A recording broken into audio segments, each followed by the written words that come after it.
প্রিয় শিক্ষার্থীরা, তোমাদের আমি ধারাবাহিকভাবে গত দুই পর্বে দুটি আমি এমসিকিউ সমাধান করে দিয়েছিলাম। একটা হচ্ছে আমাদের বীজগাণিতিক রাশি আর একটা হচ্ছে সূচকের একটা এমসিকিউ ছিল। এখন আমি তোমাদের এই পর্বে লগের একটা এমসিকিউ সমাধান করে দেবো। দেখো, এমসিকিউটা এমন ছিল যে লগ লগ 5 ভিত্তি P square is equal two -2 হলে পি এর মান নির্ণয় করো। এই সকল অঙ্কের ক্ষেত্রে তোমাদের একটা সূত্র মনে রাখতে হবে। ধরো এই জিনিসটা একটু লক্ষ্য করো, লগ এ ভিত্তি যদি এম হয়, ধরো এর সাথে যদি কম্পেয়ার করো, লগ এর ভিত্তির জায়গায় যদি 5 কল্পনা করো আর এই জায়গায় এ, তার উপর যদি এম,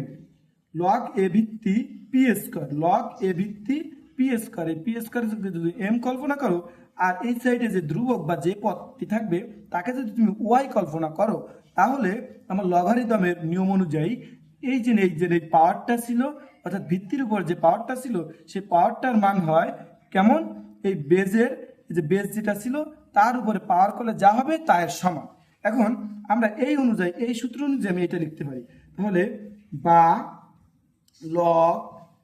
5 ভিত্তি P square is equal two কত, -2, বা এই অনুযায়ী যদি আমরা লিখি এম কে জানো এইটা পি স্কোয়ার, আমি এর সাথে কম্পেয়ার করছিলাম নাকি, তাহলে P square is equal to A Y, A কোনটা ছিল, এ হচ্ছে বেজ, তাহলে এ যদি বেজ হয় তাহলে লিখলাম এ কত, আর ওয়াই কোনটা, ওয়াই হচ্ছে ওই সাইডে যে মানে ডান সাইডে যে জিনিসটা থাকবে সেটাই আমার ওয়াই, তাহলে লিখলাম ওয়াই। এখন বা P square is equal to, আর আমি তো ইনভার্সের অঙ্ক অনেকবার করাইছি তোমাদের, ইনভার্স কেমন করতে হয়, যে A inverse of N is equal to যদি হয় তাহলে এ পাওয়ার অফ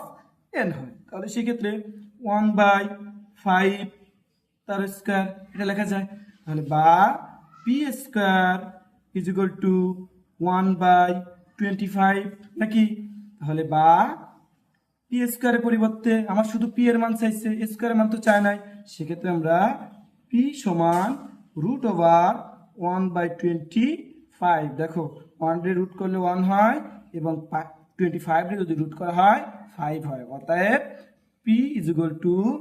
1/5, আর এটাই আমাদের অ্যান্সার।